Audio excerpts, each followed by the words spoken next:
ഇന്ന് നമ്മളിപ്പം ഫയർമാൻ്റെ സ്പെഷ്യൽ ടോപ്പിക്കിനകത്ത് വരുന്ന കുറച്ച് ക്വസ്റ്റ്യൻസ് തൊഴിൽ വീതിയിലുള്ള 2 ആഴ്ചയ്ക്ക് മുമ്പുള്ള തൊഴിൽ വീതിയിലെ കുറച്ച് ക്വസ്റ്റ്യൻസ് വായിക്കാം.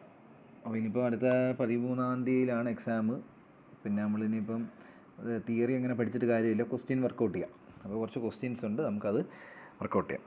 ഓക്കെ, ആദ്യത്തെ ക്വസ്റ്റ്യൻ. ക്ലാസ് ഡി ഫയർ ഏത് വസ്തുക്കളിൽ ഉണ്ടാക്കുന്ന തീപിടുത്തത്തെയാണ് സൂചിപ്പിക്കുന്നത്? ക്ലാസ് ഡി ഫയർ എന്ന് പറയുമ്പോൾ ഏത് വസ്തുക്കളിൽ ഉണ്ടാക്കുന്നതാണ്? ലോഹങ്ങളിലെയാണ്, മെറ്റൽസിൻ്റെയാണ്, മെറ്റൽസ്. ഓക്കെ, ക്ലാസ് ഡി എന്ന് പറയുന്ന മെറ്റൽസ്. ക്ലാസ് എ എന്ന് പറയുന്നത് നമ്മുടെ എന്ന് പറഞ്ഞാൽ പേപ്പർ, തടി കഷ്ണം, ഇതെല്ലാം കത്തിക്കരിഞ്ഞുണ്ടാകുന്നതിന് അത് അണയ്ക്കാൻ വേണ്ടിയാണ് നമ്മൾ ക്ലാസ് എ ടൈപ്പ് ഫയർ ഉപയോഗിക്കുന്നത്, ക്ലാസ് എ ടൈപ്പ് ഫയർ എന്ന് പറയുന്നത്. പിന്നെ ക്ലാസ് ബി എന്ന് പറയുന്നത് നമ്മുടെ ഇത് ഏതാണ്? ക്ലാസ് ബി എന്ന് പറയുമ്പോൾ ഇങ്ങനെ അതിൻ്റെ കോഡെന്ന് പറഞ്ഞാൽ ക്ലാസ് ബി എന്ന് പറയുമ്പോൾ ബാറെന്ന് ഓർത്ത് വെച്ചാൽ മതി. ബാറെന്ന് എന്താണ്? ആൽക്കഹോൾ. അപ്പോൾ ആൽക്കഹോൾ, പെയിൻറ്റ്, ഇവയിലുണ്ടാകുന്ന തീപിടുത്തമാണ് ക്ലാസ് ബി ഫയറാണ് പറയുന്നത്. ക്ലാസ് സി എന്ന് പറയുമ്പോൾ എന്താണ്? കുക്കിംഗ്. ക്ലാസ് സി എന്ന് പറയുമ്പോൾ class C stands for cooking എന്ന് ഓർത്ത് വെച്ച് കഴിഞ്ഞാൽ LPG ഗ്യാസിൽ അവിടെയൊക്കെ ഉണ്ടാകുന്ന തീപിടുത്തങ്ങളാണ് ക്ലാസ് സി ഫയറായിട്ട് പറയുന്നത്. ഓക്കെ, അടുത്ത ക്ലാസ് ഡി ഫയർ എന്ന് പറയുന്നത്, ഈ ക്വസ്റ്റ്യനിലെ ക്ലാസ് ഡി ഫയർ എന്ന് പറയുന്നതാണ് മെറ്റൽസ് ആണ്. ക്ലാസ് ഇ ഫയർ എന്ന് പറയുമ്പോൾ ആ ഇയിൽ തന്നെ ഉണ്ട് ഇലക്ട്രോണിക് ഡിവൈസസിലുണ്ടാകുന്ന തീപിടുത്തങ്ങൾ ക്ലാസ് ഇ കാറ്റഗറിയിലാണ് വരുന്നത്. ഓക്കെ അല്ലേ? അടുത്തത്, കത്താൻ പര്യാപ്തമായ ഒരു ദ്രാവകമോ വാതകമോ വായുവുമായി ചേർന്ന മിശ്രിതം ഒരു ജ്വാലയുടെ സാന്നിധ്യത്തിൽ മിന്നൽ മാത്രയിൽ കത്തിയണയുന്നതിന് വേണ്ട ഊഷ്മാവ്. മിന്നൽ മാത്രയിൽ എന്ന് പറയുന്നുണ്ട്. മിന്നൽ എന്ന് പറയുന്നതാണ് ഫ്ലാഷ്. ഓർക്കുക, നമ്മൾ ഫ്ലാഷ് അടിക്കുന്ന കറക്റ്റ് മിന്നൽ അടിക്കുന്നുണ്ടെങ്കിലേ ഫ്ലാഷ് അടിക്കുന്നത്. അപ്പോൾ അതിനുണ്ടാകുന്ന ഊഷ്മാവ് ഏതാണ്? ഫ്ലാഷ് പോയിൻറ്റ് ഉണ്ടാ, fire point, flash point, critical temperature, ഇവയൊന്നുമല്ല. നമുക്ക് അതിനകത്ത് മിന്നൽ മാത്രം എന്ന് പറഞ്ഞാൽ എപ്പോഴും എന്തായിരിക്കും? ഫ്ലാഷ് ആയിരിക്കും. അപ്പോൾ മിന്നൽ മാത്രം എന്ന് പറഞ്ഞാൽ കോഡ് എവിടെ കണ്ടാലും നമ്മൾ എന്തടിക്കണം? ഫ്ലാഷ് അടിക്കണം. ഓക്കെ, അടുത്ത ക്വസ്റ്റ്യൻ. ഒരു വസ്തുവിനുള്ളിൽ രാസപ്രവർത്തന ഫലമായി ചൂടുണ്ടാകുകയും ക്രമേണ ചൂട് വർദ്ധിച്ചു വസ്തു സ്വയം കത്തുകയും ചെയ്യുന്ന പ്രതിഭാസത്തിനാണ് എന്തെന്ന് പറയുന്നത്? സ്പോണ്ടേനിയസ് കമ്പഷൻ എന്ന് പറയുന്നത്. സ്പോണ്ടേനിയസ് കമ്പഷൻ എന്ന് പറയുന്നതാണ്, ഒരു വസ്തുവിന് നമ്മൾ എക്സ്റ്റേണലായിട്ട് ഒന്നും അപ്ലൈ ചെയ്യുന്നില്ല, എക്സ്റ്റേണലായിട്ട് തീ ഒന്നും കൊടുക്കാതെ തന്നെ ആ വസ്തു സ്വയമേ കത്തുകയാണെങ്കിൽ അതിനാണ് നമ്മൾ എന്തെന്ന് വിളിക്കുന്നത്? എക്സ്റ്റേണൽ അല്ല, സ്പോണ്ടേനിയസ് കമ്പഷൻ എന്ന് പറയുന്നത്. ഇത് കത്തുന്നത് എങ്ങനെയാണ്? ഇതിലുണ്ടാകുന്ന രാസപ്രവർത്തനത്തിൻ്റെ ഫലമായിട്ടാണ് ഇത് കത്തുന്നത്. ഒരു ഉദാഹരണം പറയുകയാണെങ്കിൽ നനഞ്ഞ വൈക്കോൽ ഇട്ടിരുന്നു കഴിഞ്ഞാൽ കത്തും. അതിൻ്റെ റീസൺ എന്ന് പറയുന്നത്, ഈ വൈക്കോലിനകത്ത് എന്തുകൊണ്ട് ചെറിയ ചെറിയ ഓർഗാനിസംസ് എന്തു ചെയ്യും? അവർ തമ്മിലുള്ള കെമിക്കൽ റിയാക്ഷൻസ് നടക്കുമ്പോൾ അതിൻ്റെ ഫലമായിട്ട് എന്തുവരും? ഹീറ്റ് ഉണ്ടാവുകയും അങ്ങനെ കത്തിപ്പിടിക്കുകയാണ് ചെയ്യുന്നത്. ഓക്കെ അല്ലേ? അപ്പോൾ അതിനാണ് സ്പോണ്ടേനിയസ് കമ്പഷൻ എന്ന് പറയുന്നത്. എന്താണ്? ഒരു വസ്തുവിനുള്ളിൽ രാസപ്രവർത്തന ഫലമായി ചൂടുണ്ടാകുകയും ക്രമേണ ചൂട് വർദ്ധിച്ച് വസ്തു സ്വയം കത്തുകയും ചെയ്യുന്നതിനാണ് സ്പോണ്ടേനിയസ് കമ്പഷൻ എന്ന് പറയുന്നത്.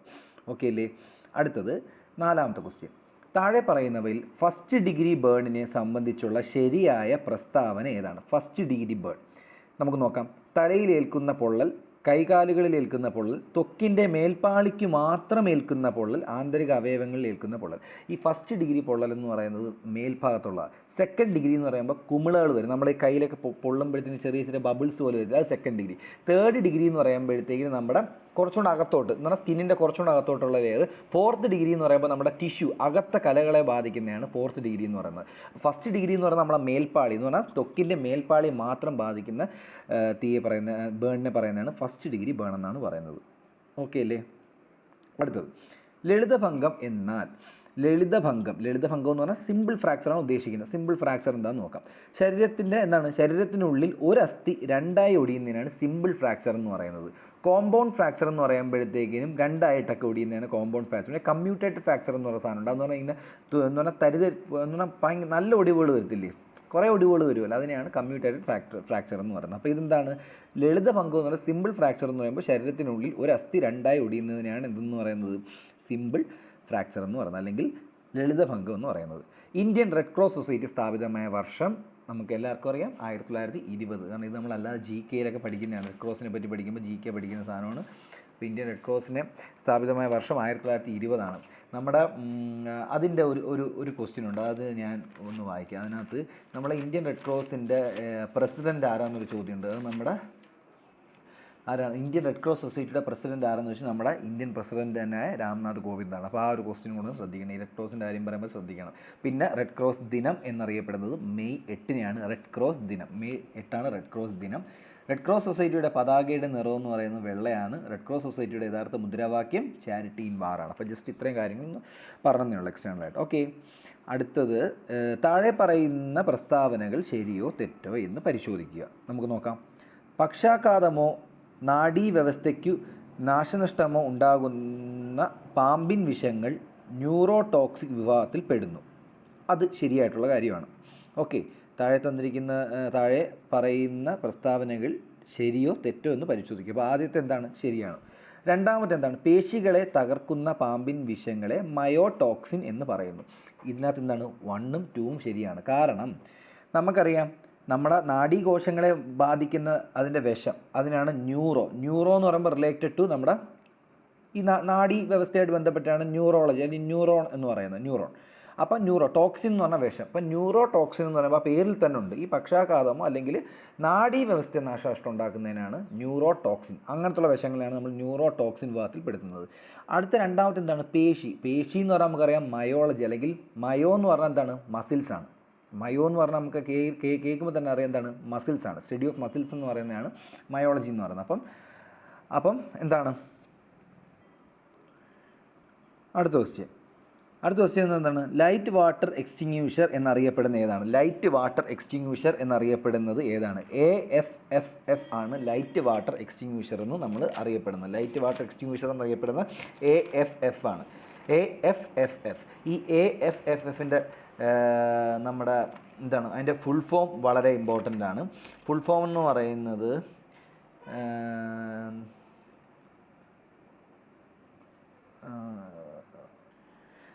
അതിൻ്റെ ഫുൾ ഫോം എന്ന് പറയുന്നത് അക്വസ് ഫിലിം ഫോം കോൺസെൻട്രേറ്റ്. അപ്പോൾ ഇതിൻ്റെ AFFFൻ്റെ ഫുൾ ഫോം വളരെ ഇമ്പോർട്ടൻ്റ് ആണ്. Aqueous film form concentrate. Aqueous film form concentrate ആണ് ലൈറ്റ് വാട്ടർ എക്സ്റ്റിങ്യൂഷർ. എൻ്റെ മറ്റൊരു പേരായ AFFFൻ്റെ ഫുൾ ഫോം എന്ന് പറയുന്നത്.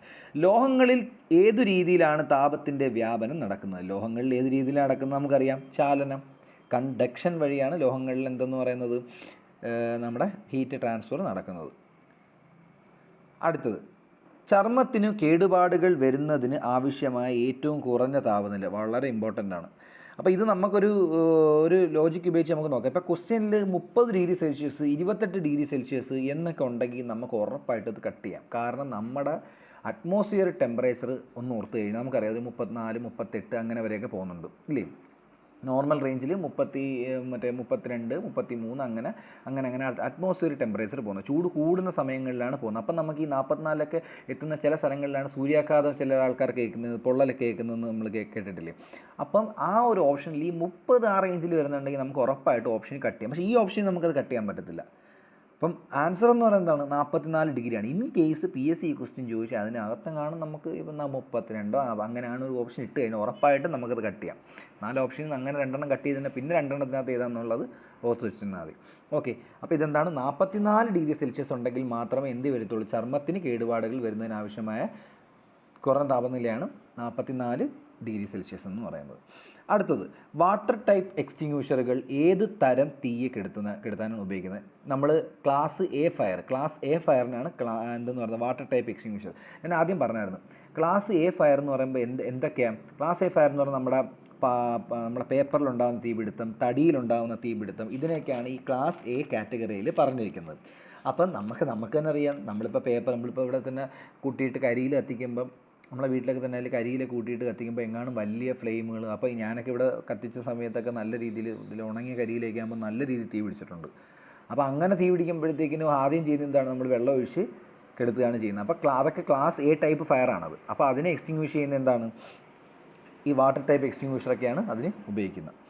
ഓക്കെ, അടുത്ത FM200 ഫയർ എക്സ്റ്റിങ്വിഷറുകളിൽ അഗ്നിശമനത്തിനായി ഉപയോഗിക്കുന്ന വാതകം വളരെ ഇമ്പോർട്ടൻ്റ് ആണ്. ഈ FM200 എന്ന് പറയുന്നത് വളരെ ഇമ്പോർട്ടൻ്റ് ആയിട്ടുള്ള ഒരു ഫയർ എക്സ്റ്റിങ്വിഷറാണ്. അപ്പോൾ അതിനകത്ത് ഉപയോഗിക്കുന്ന എന്താണ്? അഗ്നിശമനത്തിനായി ഉപയോഗിക്കുന്ന വാതകം ഏതാണ്? ഹെപ്റ്റാ ഫ്ലൂറോപ്രൊപ്പൈൻ ആണ് ഉപയോഗിക്കുന്നത്. ഫ്ലൂറോപ്രൊപ്പെയിൻ ആണ് എന്തെന്ന് പറയുന്നത് ഇതിന് ഉപയോഗിക്കുന്നത് FM200-നകത്ത്. ഇപ്പോൾ FM200-നകത്ത് ഉപയോഗിക്കുന്ന ഹെപ്റ്റാഫ്ലൂറോപ്രൊപ്പെയിൻ എന്ന വാതകം ആണ് എന്താണ് FM200 എക്സ്റ്റിങ്ക്വിഷറിൽ എന്ത് ചെയ്യുന്നത് ഉപയോഗിക്കുന്നത്. വളരെ ഇമ്പോർട്ടൻ്റ് ആണ്, വളരെ വളരെ ഇമ്പോർട്ടൻ്റ് ആണ്. അതുകൊണ്ടത് നല്ല രീതിയിൽ ശ്രദ്ധിക്കണം. അടുത്തത് താഴെ പറയുന്നവയിൽ അഗ്നിബാധയിൽ അകപ്പെട്ടാൽ സ്വീകരിക്കേണ്ട ശരിയായ നടപടി ഏതാണെന്ന് നോക്കാം. നമുക്ക് നോക്കാം. അഗ്നിബാധയിൽ പെട്ട് കഴിഞ്ഞാൽ സ്വീകരിക്കേണ്ട നടപടി എന്താണെന്ന് നോക്കാം. നമുക്കിപ്പോൾ അഗ്നിബാധ എന്ന് പറഞ്ഞാൽ എൻ്റെ ദേഹത്ത് പൊള്ളലേറ്റു, ഞാൻ എന്തൊക്കെ പൊള്ളലേറ്റാൽ തീ പിടിക്കുമ്പോൾ ഞാൻ എന്തൊക്കെ ആണ് ചെയ്യേണ്ടതെന്ന് നോക്കാം. ലിഫ്റ്റ് ഉപയോഗിക്കരുത്, അത് കറക്റ്റാണ്. ഒരു കാരണവശാലും നമ്മൾ എന്ത് ചെയ്യാൻ പാടില്ല, ലിഫ്റ്റ് ഉപയോഗിക്കാൻ പാടില്ല. തീ പിടിച്ച കെട്ടിടത്തിൻ്റെ അടച്ചിട്ട മുറികളുടെ വാതിൽ പെട്ടെന്ന് തുറക്കരുത്. തീ പിടിച്ച കെട്ടിടത്തിൻ്റെ അടച്ചിട്ട മുറികളുടെ വാതിൽ എന്ത് ചെയ്യരുത്, പെട്ടെന്ന് തുറക്കരുത്. തീ പിടിച്ച മുറിയിൽ നിന്നും പുറത്തു കടക്കുമ്പോൾ പിന്നിലുള്ള വാതിലുകൾ അടയ്ക്കുക. ഇവയെല്ലാം, അപ്പോൾ ഇവയെല്ലാം ആൻസർ. ഇതെല്ലാം നമ്മൾ എന്ത് ചെയ്യണം, ഇതെല്ലാം ശരിയാണ്. അപ്പോൾ ചോദ്യം എന്താണ്, താഴെ പറയുന്നവയിൽ അഗ്നിബാധയിൽ അഗ്നിബാധയിലകപ്പെട്ടാൽ സ്വീകരിക്കേണ്ട ശരിയായ നടപടിയാണ് ലിഫ്റ്റ് ഉപയോഗിക്കരുത്. തീ പിടിച്ച കെട്ടിടത്തിൻ്റെ അടച്ചിട്ട മുറികളുടെ വാതിൽ പെട്ടെന്ന് തുറക്കരുത്. തീ പിടിച്ച മുറിയിൽ നിന്നും പുറത്തേക്ക് അടക്കുമ്പോൾ പിന്നിലുള്ള വാതിലുകൾ എന്ത് ചെയ്യണം, അടയ്ക്കുക. ഓക്കെ അല്ലേ? അത് നമ്മൾ ഈ സിനിമയിലെ കാണിച്ചിട്ടുണ്ടല്ലേ, നമ്മുടെ ഈ വാതിലടക്കി നമ്മളല്ല രാംജി റാവു സ്പീക്കിംഗ് അല്ല, മാന്നറ മറ്റേ സ്പീക്കിംഗ് സിനിമയ്ക്ക് ബിജുവിനെ ഭാര്യയെ കൊല്ലുന്ന സമയത്ത് ഇതാണെങ്കിൽ ജനലിൻ്റെ ഇത് തുറന്നിട്ട് തീയിട്ടും പിന്നെ പെട്ടെന്ന് ജനലും കടക്കും, അങ്ങനെ ഒരു സീനുണ്ട്. അപ്പോൾ അതൊന്നും ഓർത്ത് വെച്ചിരുന്നാൽ മതി. അപ്പോൾ ഈ ഇതണക്ക് തന്നെ ഈ വേറൊരു പടമുണ്ട്, ഏതായിരുന്നു, മിക്ക സിനിമകളിലും ഇതണക്ക് കാണാറുണ്ട്. തീയൊക്കെ പിടിക്കുന്ന സമയത്ത് അവർ ആദ്യം ചെയ്യുന്നതെന്ന് പറഞ്ഞു കഴിഞ്ഞാൽ, ഇപ്പോൾ കൊല്ലാൻ വേണ്ടി നോക്കുവാണെങ്കിൽ അവരപ്പോഴേ ഇറങ്ങും, പിന്നെ കഥ അടച്ചിട്ടായിരിക്കും എന്തെങ്കിലും ഇറങ്ങുന്നത്. ആ ഒരു ഇത് ഓർത്ത് വെച്ചാൽ മതി. അടുത്തത്, എത്ര ഡിഗ്രി സെൽഷ്യസിന് മീതെയാണ് കോൺക്രീറ്റ് വിഘടിക്കുകയും പൊടിഞ്ഞു പോവുകയും ചെയ്യുന്നത്? അപ്പോൾ കോൺക്രീറ്റ് വിഘടിക്കുകയും കോൺക്രീറ്റ് ക്രാക്ക് ചെയ്യുന്നതും പൊടിഞ്ഞു പോവുകയും ചെയ്യുന്ന ടെമ്പറേച്ചർ എത്രയാണ്? 600 ഡിഗ്രി സെൽഷ്യസ് ആണ്. എത്ര ഡിഗ്രി സെൽഷ്യസ് മീതെയാണ് കോൺക്രീറ്റ് വിഘടിക്കുകയും പൊടിഞ്ഞു പോവുകയും ചെയ്യുന്നത്? എത്രയാണ്? 600 ഡിഗ്രി സെൽഷ്യസ് ആണ്. ഓക്കെ. അടുത്ത താഴെ പറയുന്നവയിൽ വസ്ത്രത്തിന് തീ പിടിച്ചാൽ സ്വീകരിക്കേണ്ട സുരക്ഷാ മാർഗം ഏതാണ്? വസ്ത്രത്തിന് തീ പിടിച്ചാൽ എന്തൊക്കെ ചെയ്യണമെന്ന് നോക്കാം. വസ്ത്രത്തിന് തീ പിടിച്ചാൽ ഓടരുത്. ഓടിക്കഴിഞ്ഞാൽ എന്ത് പറ്റും, നമ്മുടെ തീപിടുത്തത്തിൻ്റെ അളവ് കൂടും, എന്ന് പറഞ്ഞാൽ ഫാസ്റ്റ് ആവും. പെട്ടെന്ന് തീ കത്തി കയറും. ഉടനെ നിലത്ത് വീഴുക. ആദ്യം ചെയ്യാനുള്ള തീ പിടിച്ചാൽ ആദ്യം നിലത്ത് വീഴുക. ഇരു കൈകൾ കൊണ്ട് മുഖം മറച്ചു പിടിച്ച് ഇരുവശങ്ങളിലേക്കുമായി ഉരുളുക. അതാണ് കറക്റ്റ്. എന്ന് പറഞ്ഞാൽ ഉരുളുമ്പോഴത്തേക്കും എന്ത് പറ്റും, നമ്മളെ മണലുമായിട്ട് കോൺടാക്ട് അല്ലെങ്കിൽ മണ്ണുമായിട്ട് കോൺടാക്ട് വരുമ്പോഴത്തേക്കും തീ കട്ടാവാനുള്ള ചാൻസ് കൂടുതലാണ്. പക്ഷേ ഒരു കാരണവശാലും നമ്മൾ കയറി ഓടിക്കളയരുത്. ഓടിക്കളയുമ്പോഴത്തേക്കും തീ എന്ത് ചെയ്യും, പടർന്ന് മൊത്തത്തിൽ കത്തി ചാരമായി പോകത്തേ ഓക്കെ അല്ലേ? അപ്പോൾ ഇവയെല്ലാമാണ് ആൻസർ എന്ന് പറയുന്നത്. അപ്പം ഈ 15 ക്വസ്റ്റ്യൻസ് കഴിഞ്ഞു. ഇനി നമുക്ക് അടുത്ത് നോക്കാം. അടുത്തതെന്ന് പറയുന്നത് തല തിരിഞ്ഞ ഇതെന്താ പറ്റിയത്,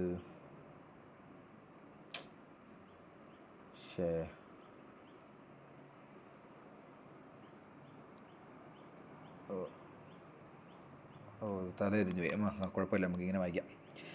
ഓക്കെ. അടുത്തത്, പെട്രോളിൻ്റെ ഫ്ലാഷ് പോയിൻറ്റ് വളരെ ഇമ്പോർട്ടൻ്റ്. അപ്പം ഫ്ലാഷ് പോയിൻ്റ് എന്ന് പറഞ്ഞാൽ നമുക്ക് പറഞ്ഞു തീ പിടിക്കുന്ന കത്താനുള്ള മിന്നൽ വേഗതയിൽ കത്താനുള്ള ആ പോയിൻറ്റിനാണ് നമ്മൾ എന്തെന്ന് പറയുന്നത്, ഫ്ലാഷ് പോയിൻ്റ് എന്ന് പറയുന്നത്.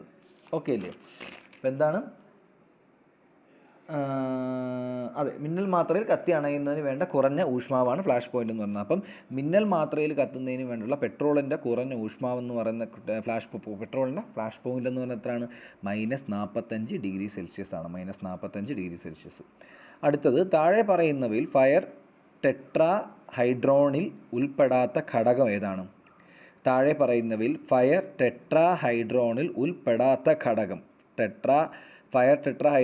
ഉൾപ്പെടാത്ത ഘടകം ഏതാണ്? വികിരണമാണ് കേട്ടോ, വികിരണം. കാരണം ഇന്ധനം വേണം, ഓക്സിജൻ വേണം, താപം വേണം. ഇത് മൂന്നും വേണം. കാരണം നമുക്കറിയാം, ഒരു തീ പിടിക്കാൻ ആവശ്യമായിട്ടുള്ള 3 ഫയർ ട്രയാങ്കിൾ എന്ന് പറഞ്ഞ കാര്യമുണ്ട്. 3 സാധനങ്ങൾ. അതിനകത്ത് ആദ്യത്തെയാണ് ഇന്ധനം വേണം, ഓക്സിജൻ വേണം, താപം വേണം. ഇതുണ്ടെങ്കിൽ മാത്രമേ എന്ത് പറ്റുള്ളൂ, കത്തത്തുള്ളൂ. അതിനകത്ത് വികിരണത്തിൻ്റെ ആവശ്യം ഇല്ല. അടുത്തത്, ശരിയായ ജോഡി തിരഞ്ഞെടുക്കുക. Starvation, fire break. സ്റ്റാർവേഷൻ എന്ന് പറഞ്ഞാൽ തന്നെ എന്താണ് എന്ന് പറഞ്ഞാൽ, സ്റ്റാർവേഷൻ എന്ന് പറഞ്ഞാൽ നമുക്ക് എന്ത് ചെയ്യുക, തീ എന്ന് പറഞ്ഞാൽ നമ്മുടെ ഈ അടുത്തതിലോട്ട് കത്തുന്നതിന് മുമ്പ് നമ്മളവിടെ തടയുക. ഫയർ ബ്രേക്ക് ചെയ്യുന്നുള്ളത്, ഫയർ ബ്രേക്ക് എടുത്ത് പറയുന്നുണ്ട്. ഇപ്പോൾ കത്തിക്കൊണ്ടിരിക്കുക, ആ കത്തിക്കൊണ്ടിരിക്കുന്നതല്ല അണയ്ക്കേണ്ടുള്ള, ഇനി അടുത്ത കത്തി പടർന്ന് വരുമ്പോഴത്തേക്കും ഇപ്പുറത്തെ ചാൻസ് അടുത്ത കത്തി ഇങ്ങനെ പടർന്ന് വരും. നമ്മളെ മാലപ്പടക്കം തീ പിടിക്കുമ്പോഴത്തേക്കിന്, മാലപ്പടക്കം അമ്പലത്തിലൊക്കെ ഉത്സവത്തിനൊക്കെ മാലപ്പടക്കം കത്തിക്കുമ്പോഴത്തേക്കിനും നമ്മൾ തിരി കൊളുത്തി വിട്ടിട്ട് അതിൻ്റെ പുറകെ കിടന്ന് അണച്ചിട്ട് ഒരു കാര്യമില്ല, കാരണം മൊത്തത്തിൽ കത്തും.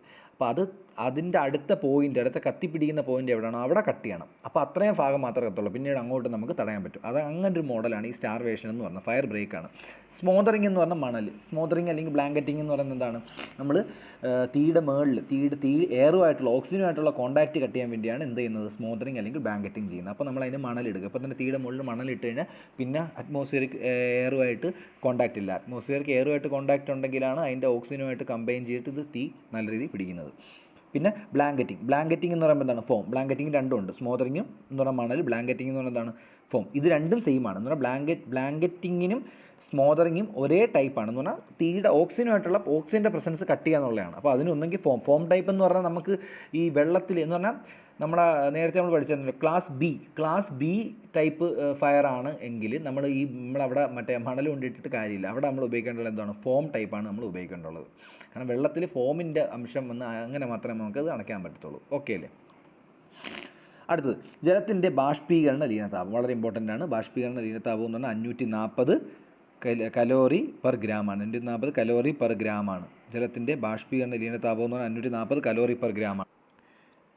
ഓക്കെ, അപ്പം ജലത്തിൻ്റെ ബാഷ്പീകരണ ലീനതാപം എന്താണ്, 540 കലോറി പെർ ഗ്രാമാണ്. യൂണിറ്റൊക്കെ ശ്രദ്ധിക്കണം, യൂണിറ്റൊക്കെയാണ്. കാരണം ഓപ്ഷൻ തന്നിട്ട് വേറെ യൂണിറ്റൊക്കെ തന്നു കഴിഞ്ഞിട്ട് തെറ്റിക്കാനാണ് ചാൻസ് കൂടുതൽ. അവർ ചിലപ്പോൾ ഒരു 540 calorie per gram, 540 kilo calorie per kilogram അങ്ങനെയൊക്കെ പറഞ്ഞ് ഓരോന്നും തരാം. അപ്പോൾ അത് യൂണിറ്റ് ശ്രദ്ധിക്കണം.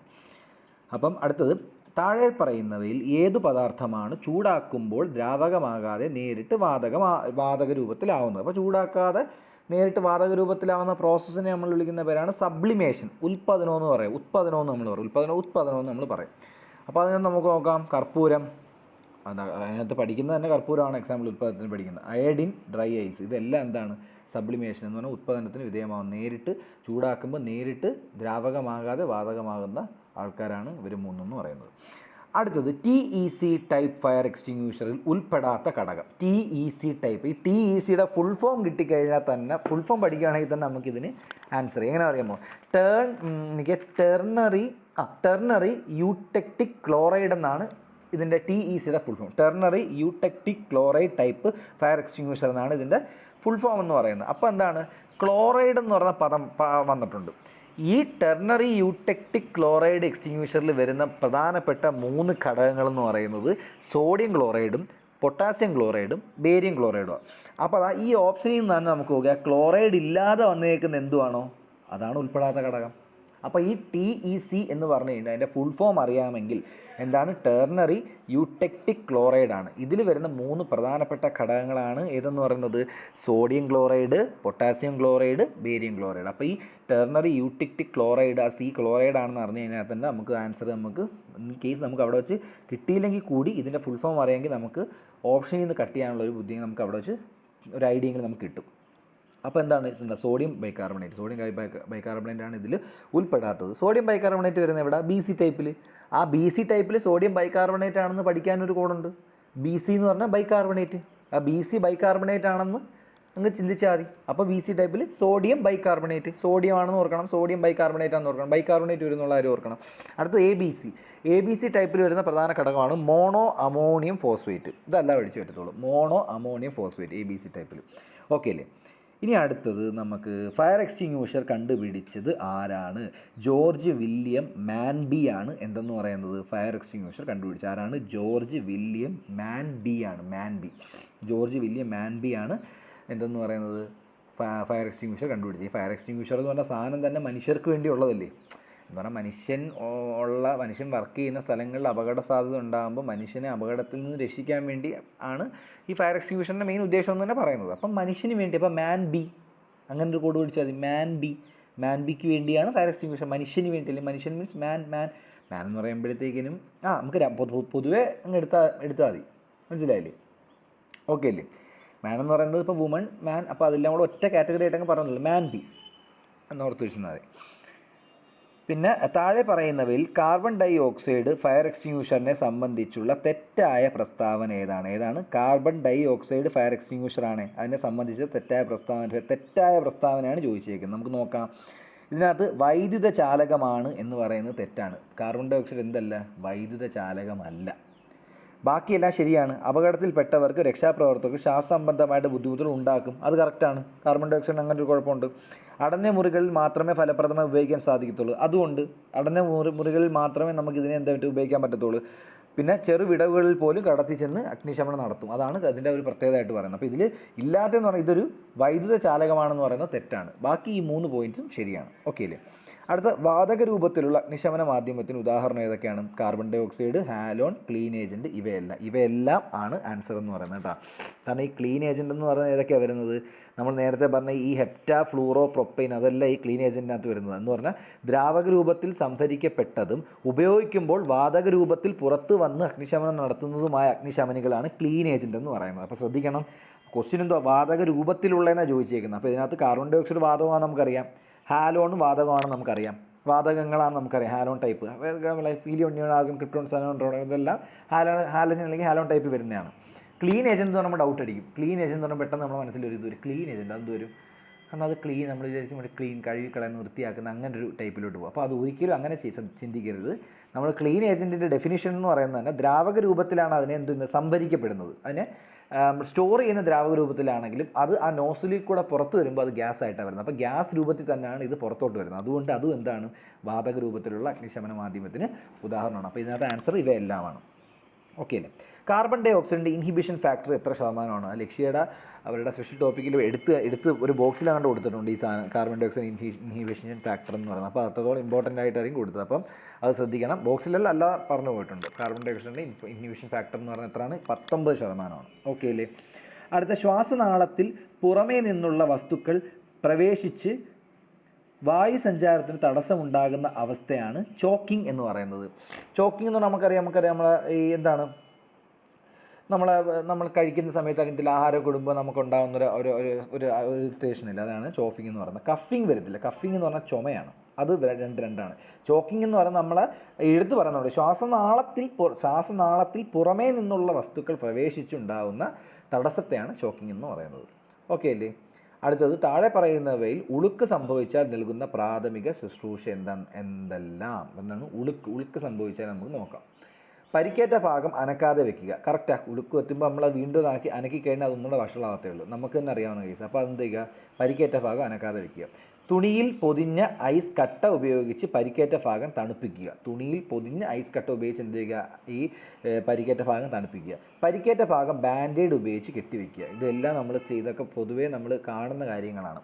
അപ്പം ഇവയെല്ലാമാണ് ആൻസർ. ഇതെല്ലാം ശരിയാണ്, കറക്റ്റാണ്. സ്പ്ലിൻറ്റുകൾ ഉപയോഗിക്കുന്നതിനുള്ള ഉദ്ദേശം എന്തൊക്കെയാണെന്ന് പറയുന്നത്. സ്പ്ലിൻറ്റ് ഉപയോഗിക്കാനുള്ള ഉദ്ദേശം എന്തൊക്കെയാണെന്ന് നോക്കാം. അപ്പോൾ ഓപ്ഷൻ എ ആണ് ആൻസർ. എന്താണ്? പരിക്കേറ്റ ഭാഗങ്ങൾ ചലനരഹിതമാകാൻ വേണ്ടി. നമുക്കറിയാം നമ്മുടെ കൈ എല്ലൊക്കെ ഒടിഞ്ഞു കഴിഞ്ഞാൽ, അത് ചലിച്ചു കഴിഞ്ഞാൽ അതിൻ്റെ കറക്റ്റ് എന്തോ വരത്തില്ല, അത് പഴയതുപോലെ ആയി വരത്തില്ല, അത് ഊറി പിടിച്ച് നല്ല പഴയതുപോലെ ആവത്തില്ല. ചലിച്ചു കഴിഞ്ഞാൽ വീണ്ടും എന്ത് ഡിസ്ലൊക്കേഷൻ സംഭവിക്കത്തേ ഉള്ളൂ. അപ്പോൾ നമ്മൾ അത് സംഭവിക്കാതിരിക്കാൻ വേണ്ടിയാണ് ഇത് നേരെ വെച്ചിട്ട് എന്ത് ചെയ്യുന്നത്? ഈ സ്പ്ലിൻറ്റ് പോയിട്ടുള്ള സ്പ്ലിൻറ്റ് നമ്മൾ വെക്കുന്നത്. അപ്പോൾ അത് അനങ്ങത്തില്ല, അത്രയും ആ ഭാഗം ചലിക്കത്തില്ല.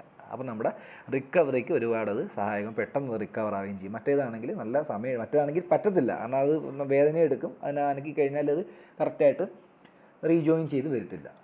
അപ്പം എന്താണ് ഇതിൻ്റെ ആൻസർ? എന്താണ്? പരിക്കേറ്റ ഭാഗങ്ങൾ ചലനരഹിതമായി സംരക്ഷിക്കാൻ വേണ്ടിയാണ് നമ്മൾ ഉപയോഗിക്കുന്നത്? സ്പ്ലിൻറ്റുകൾ ഉപയോഗിക്കുന്നത്. അടുത്തത്, വാണിജ്യ അടിസ്ഥാനത്തിലുള്ള പ്രഥമ ശുശ്രൂഷ കിറ്റ് ആദ്യമായി പുറത്തിറക്കിയത് ആരാണ്? റോബർട്ട് വുഡ് ജോൺസൺ ആണ് ആദ്യമായിട്ട് എന്തോ ചെയ്യുന്നത്? നമ്മുടെ പ്രഥമ ശുശ്രൂഷ കിറ്റ് വാണിജ്യ അടിസ്ഥാനത്തിൽ എന്ന് പറഞ്ഞാൽ ട്രേഡിങ്ങിൻ്റെ വിൽപ്പന അടിസ്ഥാനത്തിൽ പ്രഥമ ശുശ്രൂഷ കിറ്റ് പുറത്തിറക്കിയത് റോബർട്ട് വുഡ് ജോൺസൺ ആണ്. 2022 ലോക പ്രഥമ ശുശ്രൂഷ ദിനമായി ആചരിച്ച ദിവസം സെപ്റ്റംബർ 10. ഈ ലോക പ്രഥമ ശുശ്രൂഷ ദിനമായിട്ട് ആചരിക്കുന്ന ദിവസം എന്നാന്ന് വെച്ച് കഴിഞ്ഞാൽ നമ്മുടെ സെപ്റ്റംബർ മാസത്തിലെ 2ാം ശനിയാഴ്ചയാണെന്ന് തോന്നുന്നു. 2ാം ശനിയാഴ്ച 2ാമത്തെ ആഴ്ചയിലാണ് ഇത് എന്തെന്ന് പറയുന്നത്, ഈ പ്രഥമ ശുശ്രൂഷ ദിനമായിട്ട് ആചരിക്കുന്നത്. എനിക്ക് ഒരു മിനിറ്റ് അതൊന്ന് നോക്കിയോട്ടെ, അത് കൺഫേം ചെയ്തോട്ടെ. ഉണ്ട്. പ്രഥമ ശുശ്രൂഷ ദിനം സെപ്റ്റംബർ മാസത്തിലെ രണ്ടാമത്തെ ശനിയാഴ്ചയാണ്. എന്താണ്? സെപ്റ്റംബർ മാസത്തിലെ രണ്ടാമത്തെ ശനിയാഴ്ചയാണ് എന്തെന്ന് പറയുന്നത് പ്രഥമ ശുശ്രൂഷ ദിനമായിട്ട് ആചരിക്കുന്നത്. അപ്പോൾ ശ്രദ്ധിക്കണം, സെപ്റ്റംബർ മാസത്തിലെ രണ്ടാമത്തെ ശനിയാഴ്ച. അപ്പോൾ 2022 ആ ഡേറ്റ് വരുന്നത്, സെപ്റ്റംബർ മാസത്തിലെ രണ്ടാമത്തെ ശനിയാഴ്ച വരുന്നത് സെപ്റ്റംബർ 10-നാണ്. ഓക്കെ, സെപ്റ്റംബർ 10-നാണ്. പക്ഷേ നമ്മുടെ 2021 നമുക്ക് 2021 ഓൾറെഡി കഴിഞ്ഞ്, 2021 ഓൾറെഡി ഇതിൻ്റെ നമ്മുടെ ഈ പ്രഥമ ശുശ്രൂഷ ദിനം കടന്നു പോവുകയും ചെയ്ത് അതിനെന്താണ് ഒരു പ്രമേയമുണ്ട്. അപ്പോൾ അതുകൊണ്ട് അത് വളരെ ഇമ്പോർട്ടൻ്റ് ആണ്. അപ്പോൾ 2021 ഡേറ്റ് എന്ന് പറയുന്നത് സെപ്റ്റംബർ 11-നാണ്. ശ്രദ്ധിക്കണം, 2022 സെപ്റ്റംബർ 10 ഫസ്റ്റ് എയ്ഡ് ഡേറ്റ്, ലോക പ്രഥമ ശുശ്രൂഷ ദിനം എന്ന് പറയുന്നത്. 2021 എന്ന് പറയുന്നത് സെപ്റ്റംബർ 11 അപ്പോൾ ഈ 11 വേറെ ഈ 2021 സെപ്റ്റംബർ 11 ഒരു പ്രമേയമുണ്ട്. ആ പ്രമേയം എന്താണ്? First aid and road safety. എന്താണ്? First aid and road safety. 2020 ഉണ്ട്. 20 സെപ്റ്റംബർ 12 അതിൻ്റെ പ്രമേയം ഫസ്റ്റ് എയ്ഡ് സേവ്സ് ലൈഫ്സ് എന്നാണ്. അതിന് ആവശ്യം നമുക്കില്ല. നമുക്ക് ഇത് 2022 ഇനി വരാൻ പോകുന്നത് 2021 പ്രമേയവും ആ ഡേറ്റ് ഓർക്കുക. ആ 2 വർഷങ്ങൾ ആ ഡേറ്റുകൾ ഓർക്കുക. ഓക്കെ അല്ലേ? അടുത്തത്, ഈ ലോകത്തിൽ ആദ്യമായിട്ട് ഫസ്റ്റ് എയ്ഡ് കിറ്റ് നൽകിയ വ്യക്തി എന്ന് പറഞ്ഞാൽ നമ്മൾ പറഞ്ഞു വാണിജ്യ അടിസ്ഥാനത്തിൽ ആരാണ്? റോബർട്ട് വുഡ് ജോൺസൺ ആണ്. 1888 അദ്ദേഹം എന്ത് ചെയ്യുന്നത്? അത് പുറത്തിറക്കുന്നത്. ആ ഫസ്റ്റ് എയ്ഡ് ലോകത്തിലായിട്ട് അവതരിപ്പിച്ച കമ്പനിയാണ് നമ്മുടെ അറിയാം കുട്ടികൾക്കെല്ലാം, പണ്ടത്തെ കുട്ടികളൊക്കെ സ്ഥിരമായിട്ട്, ഇപ്പോൾ ഞാനും ഒക്കെ കുശിലായിരുന്ന സമയത്ത് എനിക്കൊന്ന് അതിൻ്റെ പൗഡറൊക്കെ തന്നെ ആയിരിക്കും ഉപയോഗിച്ചിട്ടുള്ളത്. ജോൺസൺ ആൻഡ് ജോൺസൺ എന്ന് പറയുന്ന കമ്പനി ഇല്ലേ, അവരുടെ പൗഡറുകളും മറ്റേ ബാക്കിയുള്ള കാര്യങ്ങളാണ് ഇപ്പോൾ അതൊരു കിറ്റ് കണക്ക് തന്നെ ഉണ്ട് കൊച്ചുങ്ങൾക്കൊക്കെ ഉള്ളത്. വലിയവർക്കും ഉണ്ട്, വലിയവർക്കില്ലെന്ന് തോന്നുന്നു, കൊച്ചുങ്ങൾക്കാന്ന് തോന്നുന്നു മെയിനായിട്ട്. അതൊക്കെയാണ് നമ്മൾ ഉപയോഗിച്ചത്. പിന്നെ ഇടയ്ക്ക് വെച്ച് അതിനകത്ത് എന്തോ ക്യാൻസർ കണ്ടൻറ്റ് ഉള്ളതുണ്ടെന്നൊക്കെ പറഞ്ഞിട്ടാണ് പിന്നെ മാറ്റിയത്. പണ്ട് ജോൺസൺ ആൻഡ് ജോൺസൺ അതിൻ്റെ മണം ഇപ്പോഴും നല്ല ഓർമ്മയുണ്ട്. അപ്പോൾ ആദ്യമായിട്ട് ഫസ്റ്റ് എയ്ഡ് കിറ്റ് പുറത്തിറക്കിയത് ആരാണ്? ഈ ജോൺസൺ ആൻഡ് ജോൺസൺ കമ്പനിയിലെ റോബർട്ട് വുഡ് ജോൺസൺ ആണ്. ഓക്കെ അല്ലേ? അടുത്തത്, ക്ലിനിക്കൽ ഡെത്ത് സംഭവിച്ചു കഴിഞ്ഞാൽ എത്ര മിനിറ്റ് വരെ മസ്തിഷ്കം പ്രവർത്തിച്ചു കൊണ്ടിരിക്കും? 10 മിനിറ്റ് വരെ. നല്ലൊരു ചോദ്യം, സൂപ്പർ ചോദ്യം ഇത്. കാരണം ഇത് വായിക്കാതെ പോയി കഴിഞ്ഞാൽ അവിടെ ഗസ് അടിക്കാൻ പോലുള്ള ചിലപ്പോൾ ഒരു പെട്ടെന്ന് ഓർത്തെടുക്കണമെന്നില്ല. അപ്പോൾ ക്ലിനിക്കൽ ഡെത്ത് സംഭവിച്ചു കഴിഞ്ഞാൽ എത്ര മിനിറ്റ് വരെ മസ്തിഷ്കം പ്രവർത്തിച്ചുകൊണ്ടിരിക്കും? 10 മിനിറ്റ് വരെയാണ് മസ്തിഷ്കം എന്ത് ചെയ്യുന്നത്? പ്രവർത്തിക്കുന്നത്. അപ്പോൾ ആ ഒരു പോയിന്റ് ശ്രദ്ധിക്കുക. ഓക്കെ അല്ലേ? അപ്പോൾ നമ്മൾ അടുത്ത ഒരു 16 സെറ്റും കൂടെ കഴിഞ്ഞു. ഇനി അടുത്തത്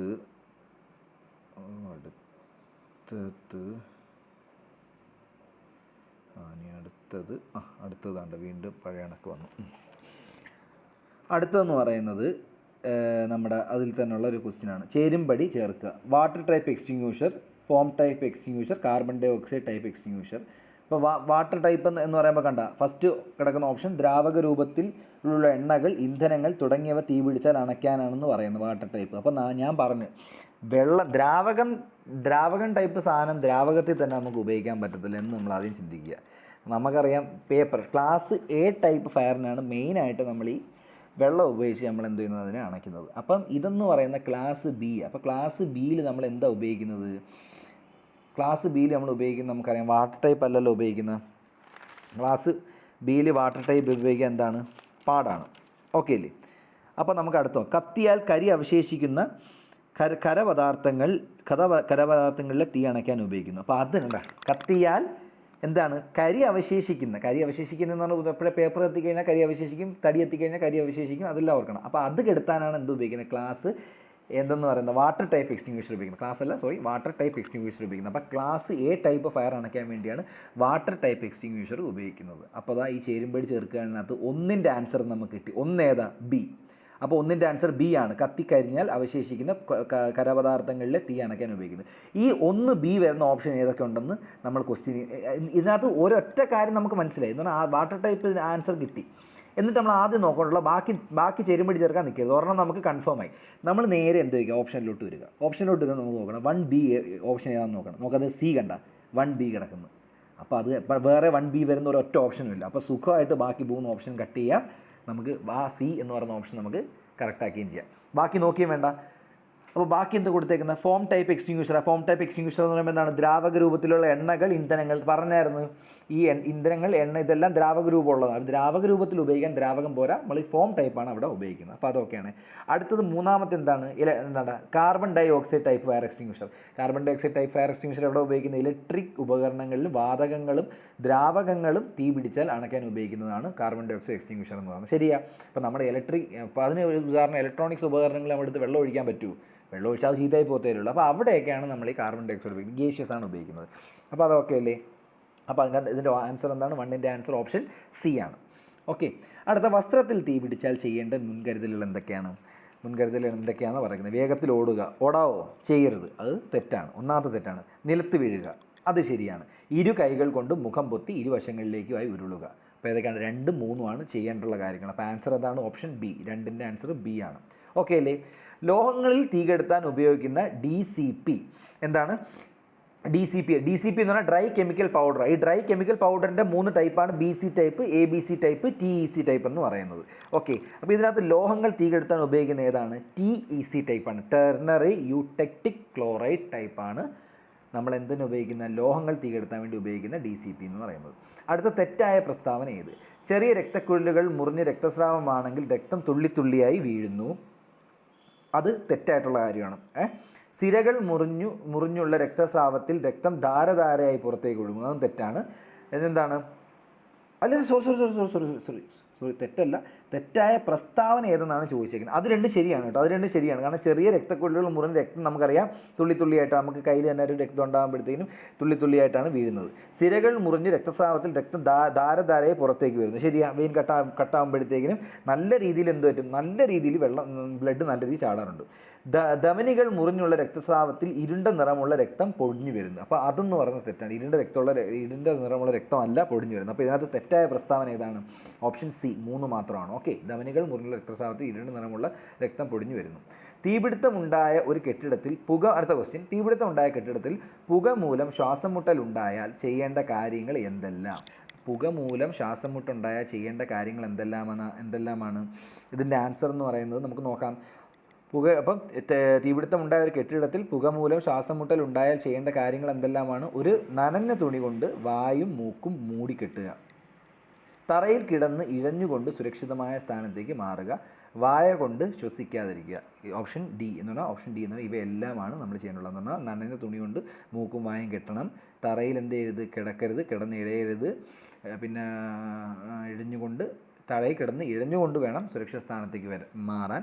കാരണം ഗ്യാസ് പടരുമ്പോഴത്തേക്കും നമുക്കത് കാണാനോ ഒന്നും പറ്റത്തില്ല. അപ്പോൾ മാക്സിമം നമ്മൾ കാരണം ഇതെന്ന് പറഞ്ഞാൽ ഡെൻസിറ്റി കുറവായതുകൊണ്ട് എപ്പോഴും ഗ്യാസ് മുകളിലോട്ടല്ലേ പോകത്തുള്ളൂ. അപ്പോൾ നമുക്ക് തറയിൽ കൂടെ മാക്സിമം നമുക്ക് അത് പണ്ട് ഈ ടോം ആൻഡ് ജെറിയൊക്കെ ശ്രദ്ധിച്ചാൽ അത് ഈ ടോമും ജെറിയൊക്കെ തമ്മിലുള്ള അത് ഗ്യാസ് അല്ല, ഒരുമാതിരി പൊടിയാണ്. അപ്പോൾ അതിന് തന്നെ ഡെൻസിറ്റി കുറവാണ്. അപ്പോൾ അത് വരുമ്പോഴത്തേക്കും ഇവർ അടിയിൽ കൂടെ നമുക്ക് മെയിനായിട്ട് ഇങ്ങനെ രക്ഷപ്പെടുന്നതായിട്ട് കാണിക്കുന്ന ഒരു ഇതുണ്ട്. അപ്പോൾ ആ ഒരു രീതിയിൽ ഓർത്ത് വെച്ചാൽ മതി. അടുത്ത ചുവടെ തന്നിരിക്കുന്നവയിൽ ഹൃദയാഘാതത്തിൻ്റെ ലക്ഷണങ്ങൾ എന്തെല്ലാം? ഹൃദയാഘാതത്തിൻ്റെ ലക്ഷണങ്ങൾ എന്തൊക്കെയാണ്? നെഞ്ചുവേദനയും അസ്വസ്ഥത ഉണ്ടാവും. ഉറപ്പായിട്ടും ഉണ്ടാവും. ശ്വാസതടസ്സം ഉണ്ടാവും. വിളറിയതോ നീല നിറമായ മുഖം ഉണ്ടാവും. മുഖത്ത് വിളറി അല്ലെങ്കിൽ നീല നിറം ഉണ്ടാവും. അപ്പോൾ ഇവയെല്ലാമാണ് ശരി. നട്ടലിന് പരിക്കേറ്റയാൾ ചെയ്യേണ്ട പ്രഥമ ശുശ്രൂഷകൾ എന്തൊക്കെയാണ്? നട്ടലിന് പരിക്കേറ്റയാൾ ചെയ്യേണ്ടുള്ള പ്രഥമ ശുശ്രൂഷകൾ എന്തൊക്കെയാണ്? നമുക്ക് നോക്കാം. ഒരു കാരണവശാലും രോഗിയെ എഴുന്നേൽപ്പിക്കാനോ ഇരുത്താനോ ശ്രമിക്കരുത്. കറക്റ്റല്ലേ? കാരണം ഒന്നാമത് നട്ടലിനാണ് പോയിരിക്കുന്നത്. നമുക്കൊന്ന് ഇരിക്കണമെങ്കിൽ നിൽക്കണമെങ്കിൽ എന്താണ്? നട്ടലിന് ബലം വേണം. അതിന് പ്രശ്നം പറ്റിയ ഒരാളെ നിർത്തിക്കഴിഞ്ഞാലോ പ്രശ്നമാണ്. അപ്പോൾ അത് ചെയ്യാൻ പാടില്ല. അപ്പം നട്ടലിന് പരിക്കേറ്റ ആൾ ചെയ്യേണ്ട പ്രഥമ ശുശ്രൂഷകളാണ്. അപ്പോൾ ഇത് ചെയ്യാൻ പാടില്ല. അടുത്ത്, തല, കഴുത്ത്, ഉടൽ, കാലുകൾ എന്നിവ ഒരേ നേർരേഖയിൽ വരുന്ന രീതിയിൽ മലർത്തി കിടത്തുക. അത് കറക്റ്റാണ്. അത് ചെയ്യാം. അപ്പോൾ 2 പറഞ്ഞ ആൻസർ ഉണ്ട്. അത് കറക്റ്റാണ്. സ്ട്രക്ചറിലോ പരന്ന പ്രതലത്തിലോ മാത്രം കിടത്തി അപകട സ്ഥലത്ത് നിന്ന് മാറ്റുക. അതെ, അങ്ങനെ ചെയ്യാവും. അപ്പോൾ 2, 3 ആൻസർ എന്നത്. അപ്പോൾ 2, 3 ഏതാണ്? ഓപ്ഷൻ അപ്പോൾ 2, 3 ഒന്നെന്ന് പറഞ്ഞാൽ ചെയ്യാൻ പാടില്ലാത്ത കാര്യമാണ്. അതും കറക്റ്റാണ്. കാരണം ക്വസ്റ്റ്യൻ അനുസരിച്ച് നട്ടലിൽ പരിക്കേറ്റാൽ പ്രഥമ ശുശ്രൂഷ ചെയ്യേണ്ടുള്ള കാര്യങ്ങൾ എന്തൊക്കെയാണ് എന്നാണ് ചോദിച്ചേക്കുന്നത്. അപ്പോൾ ഇതൊരിക്കലും ചെയ്യരുത്. ആദ്യത്തെ ഓപ്ഷൻ ചെയ്യരുത്. 2, 3 ചെയ്യേണ്ടത്. അപ്പം 3 എന്താണ്? കറക്റ്റാണ്. ഓക്കെ അല്ലേ? അടുത്ത, ഇന്ത്യൻ IT ആക്ടിലെ പട്ടിക 2 പ്രതിപാദ്യ വിഷയം. ഇന്ത്യൻ IT ആക്ടിലെ പട്ടിക 2ൻ്റെ പ്രതിപാദ്യ വിഷയം എന്താണ്? ഓപ്ഷൻ സി, ഇന്ത്യൻ എവിഡൻസ് ആക്റ്റാണ് പട്ടിക ഷെഡ്യൂൾ 2 പറയുന്നത് IT ആക്ടിൻ്റെ. അടുത്ത, ഒരു കുട്ടിക്ക് CPR നൽകേണ്ട നൽകേണ്ടത് എങ്ങനെയാണ് നമുക്ക് നോക്കാം.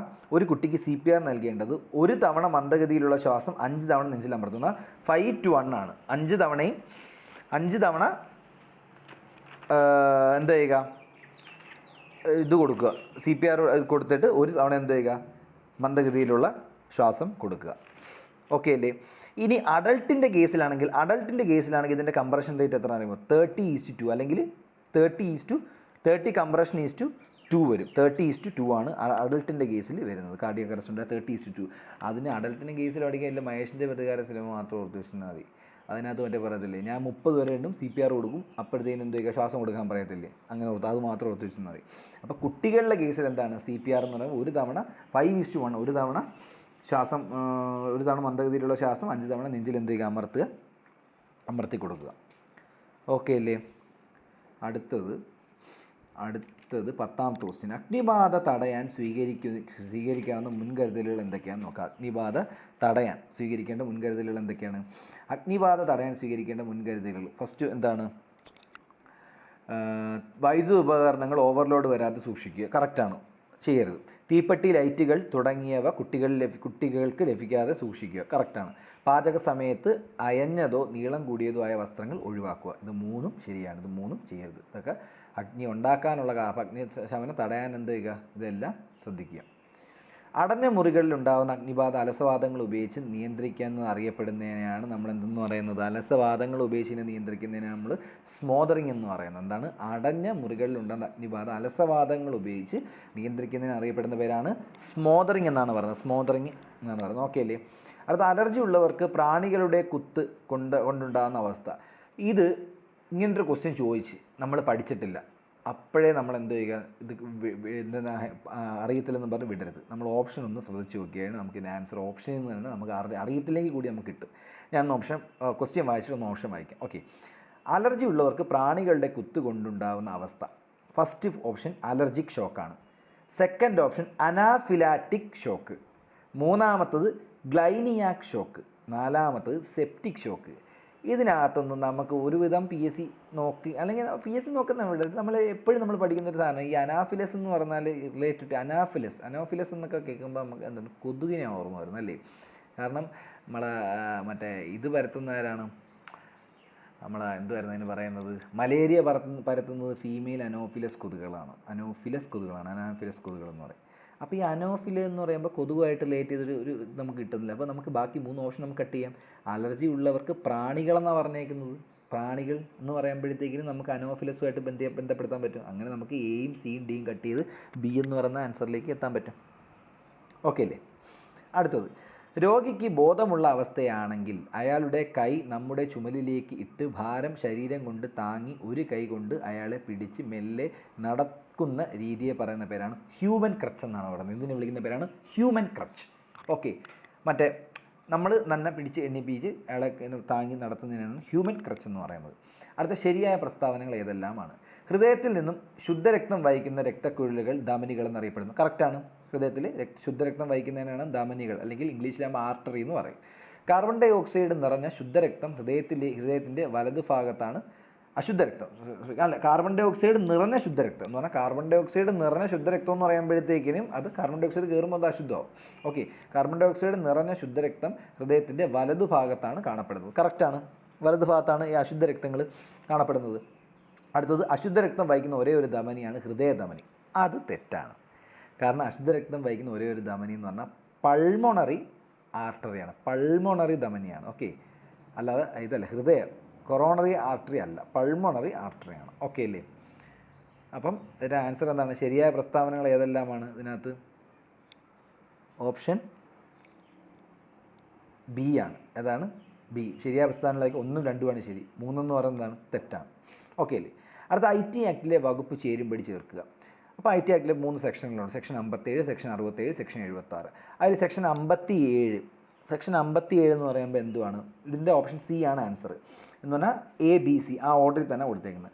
സെക്ഷൻ 57 എന്ന് പറയുന്നത് സൈബർ അപ്പലേറ്റ് ട്രിബ്യൂണൽ അപ്പീൽ നൽകുന്നതുമായി ബന്ധപ്പെട്ട വകുപ്പാണ്. സെക്ഷൻ 57 എന്ന് പറയുന്നതാണ് സൈബർ അപ്പലേറ്റ് ട്രൈബ്യൂണലിൽ അപ്പീൽ നൽകുന്നതുമായി ബന്ധപ്പെട്ട വകുപ്പാണ് സെക്ഷൻ 57 എന്ന് പറയുന്നത്. ഓക്കെ അല്ലേ? അടുത്തത് സെക്ഷൻ 67 എന്ന് പറയുന്നത് ഏതെങ്കിലും ഇലക്ട്രോണിക് ഉപകരണങ്ങളിലൂടെ അപമാനകരമായ വിവരങ്ങൾ പ്രസിദ്ധീകരിക്കുന്നതാണ് 67 എന്ന് പറയുന്നത്. ഈ 67 എന്ന് പറഞ്ഞാൽ നമുക്ക് വേണമെങ്കിൽ ഓപ്ഷനിൽ നമുക്ക് കിട്ടും. കാരണം നമ്മുടെ മറ്റേ 67 വരുമ്പോഴത്തേക്കും 67 എന്ന് പറയുമ്പോൾ പോണോഗ്രഫി, 67B എന്ന് പറയുമ്പോൾ ചൈൽഡ് പോണോഗ്രഫി. അപ്പോൾ അതൊക്കെ ഈ മറ്റേ അപകീർത്തിപ്പെടുത്തുന്നതുമായിട്ട് ബന്ധപ്പെട്ടതാണ്. അപ്പോൾ ഈ ഓപ്ഷനിൽ നിന്ന് 67 എന്ന് പറയുന്നത് ഓപ്ഷൻ 2B ആണെന്ന് നമുക്ക് കിട്ടും. കിട്ടും. ബാക്കി രണ്ടും കുറച്ച് ഒരു കൺഫ്യൂസിങ് ആയിട്ടാണ് തോന്നുന്നത്. കാരണം എനിക്കും അത് വലിയ പിടുത്തമില്ല. ഞാനിപ്പോൾ വായിച്ചപ്പോഴായിരുന്നു നമ്മൾ ആ സെക്ഷനകത്ത് ഇത് വലുതായിട്ട് അങ്ങനെ ശ്രദ്ധിച്ചിട്ടില്ല. അപ്പോൾ 2B ആണ് നമുക്ക് കിട്ടും. അപ്പോൾ ഓപ്ഷൻ എയോ ബിയോ സിയോ ആണ് ആൻസർ എന്നുള്ളത് നമുക്ക് ആദ്യം നിന്ന് കിട്ടും. പിന്നെ അടുത്തത് സെക്ഷൻ 76 എന്ന് പറയുന്നത് കമ്പ്യൂട്ടർ, CD തുടങ്ങിയ ഇലക്ട്രോണിക് ഉപകരണങ്ങൾ കണ്ടെത്തുന്നതുമായി ബന്ധപ്പെട്ട വകുപ്പാണ് ഓപ്ഷൻ 76 എന്ന് പറയുന്നത്. സെക്ഷൻ 76 എന്ന് പറയുന്നത് എന്താണ്? കമ്പ്യൂട്ടർ, CD തുടങ്ങിയ ഇലക്ട്രോണിക് ഉപകരണങ്ങൾ കണ്ടുകിട്ടുന്നതുമായി ബന്ധപ്പെട്ട വകുപ്പാണ്. അപ്പോൾ ഇതിൻ്റെ ആൻസർ എന്ന് പറഞ്ഞാൽ 15ൻ്റെ ആൻസർ ഓപ്ഷൻ C ആണ്. ഓക്കെ, അടുത്തത് LPGയുടെ സുരക്ഷിതമായ ഉപയോഗവുമായി ബന്ധപ്പെട്ട പ്രസ്താവനകൾ ഏതല്ല? LPG സുരക്ഷിതമായിട്ട് ഉപയോഗിക്കുന്നതുമായിട്ട് ബന്ധപ്പെട്ട ശരിയായ പ്രസ്താവനകളാണ്. നോക്കാം. ഗ്യാസ് സിലിണ്ടറുകൾ തീയിൽ നിന്നും ചൂടിൽ നിന്നും വൈദ്യുതിയുടെ നിർഗമന മാർഗ്ഗങ്ങളിൽ നിന്നും നിശ്ചിത അകലം പാലിച്ച് വയ്ക്കുക. കറക്റ്റാണ്. ഒരിക്കലും അത് അതിൻ്റെ അടുത്ത് കൊണ്ട് വെക്കരുത്, മാറ്റി വയ്ക്കാവും. അടുത്ത 2, ഒന്നിലധികം സിലിണ്ടറുകൾ പാചക സ്ഥലത്ത് സുരക്ഷിതമായിട്ട് എന്ത് ചെയ്യുക? സൂക്ഷിക്കാതിരിക്കുക. ഒന്നിലധികം സിലിണ്ടറുകൾ ശരിയാ. നമ്മളിപ്പം വീട്ടിലൊക്കെ തന്നെ ആയാലും നമ്മുടെ ആ ഗ്യാസിൻ്റെ അടുത്ത് കറക്റ്റ് ഈ ഒറ്റ സിലിണ്ടർ കാണത്തുള്ളൂ. ഒറ്റ സിലിണ്ടർ. മറ്റേ നമ്മൾ വേറൊരു മുറിയിലാണ് ഇവിടെയൊക്കെ അങ്ങനെയാണ് സൂക്ഷിക്കുന്നത്. അടുത്തത് പാചക സമയത്ത് വാതിലുകളും ജനലുകളും തുറന്ന് വായുസഞ്ചാരം ഉറപ്പാക്കുക. ഇത് 3ഉം ശരിയാണ്. അപ്പോൾ ഇതിൻ്റെ ആൻസർ എന്ന് പറയുമ്പോൾ എന്താണ്? എല്ലാം ശരിയാണ്. ഈ മറ്റേ എക്സൈസ് ഓഫീസറിൻ്റെ കണക്ക് ഉള്ള സ്പെഷ്യൽ ടോപ്പിക്ക് അല്ല ഇത്. കാരണം അതിനകത്ത് കുറേ നമുക്ക് സെക്ഷൻസ് പഠിക്കാനുണ്ടായിരുന്നു, അവർക്ക് ലഭിക്കുന്ന ശിക്ഷകൾ എന്തൊക്കെയാണെന്ന് പഠിക്കാനുണ്ടായിരുന്നു, അങ്ങനെ കുറച്ച് കാര്യങ്ങളുണ്ടായിരുന്നു.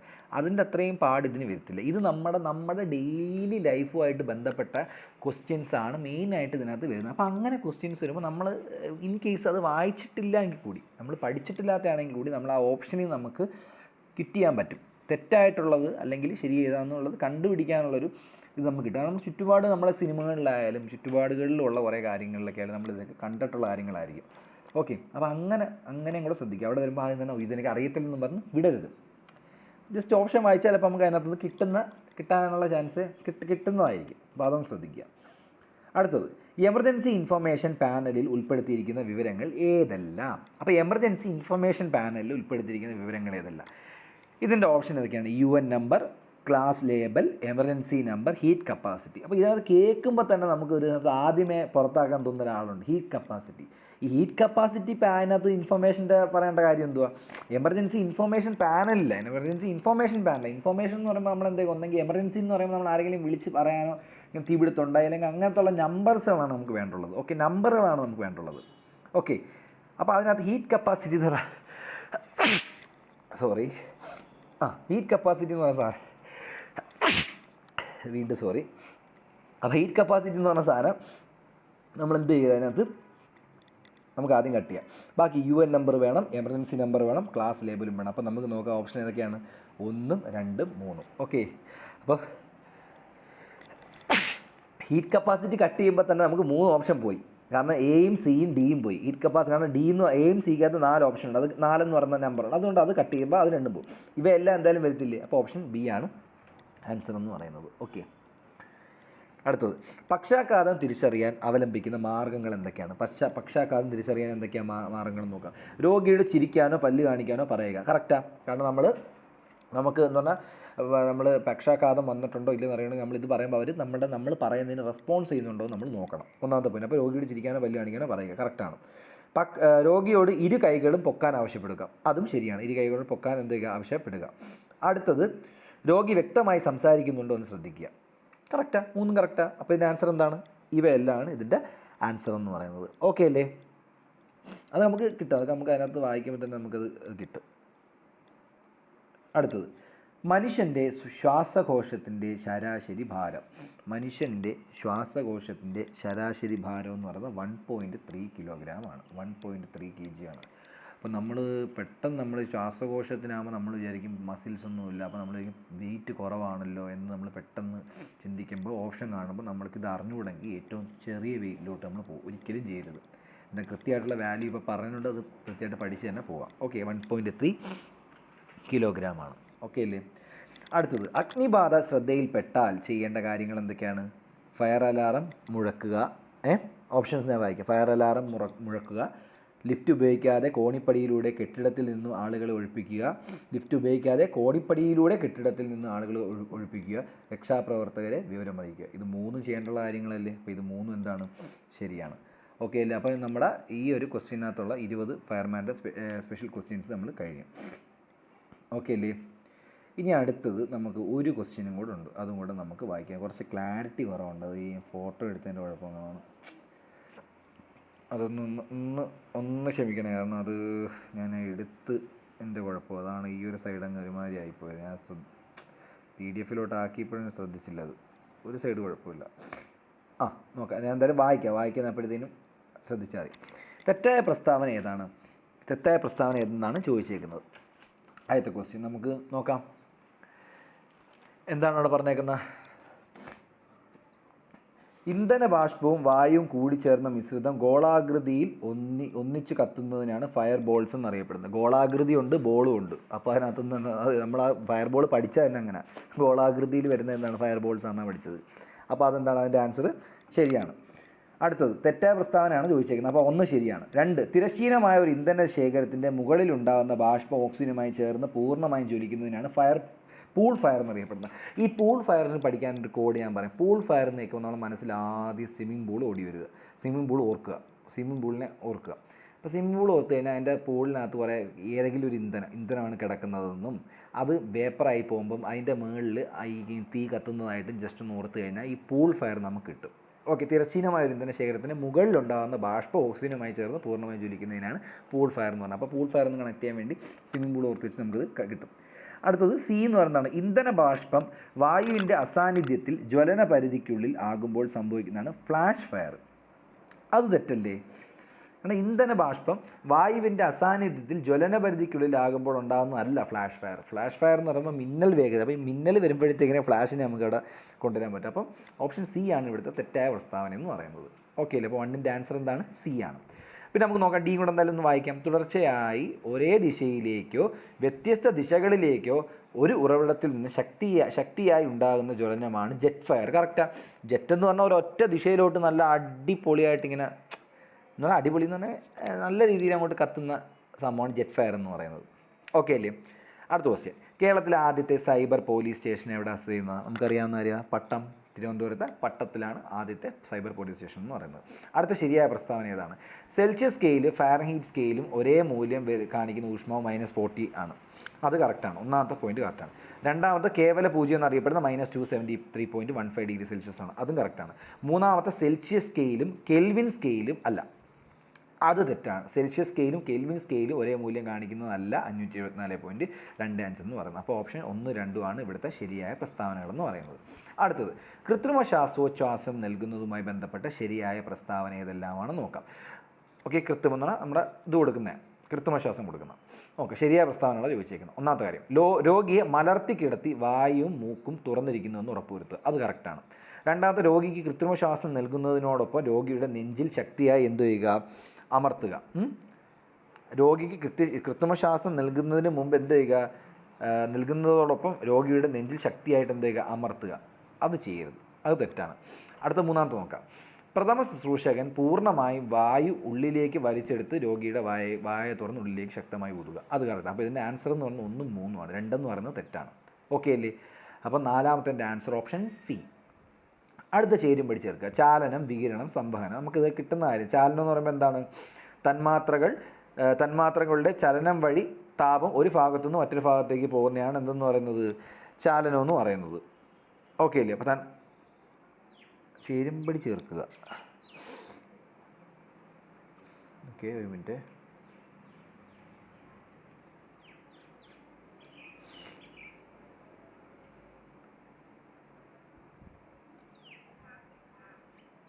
മാത്രമല്ല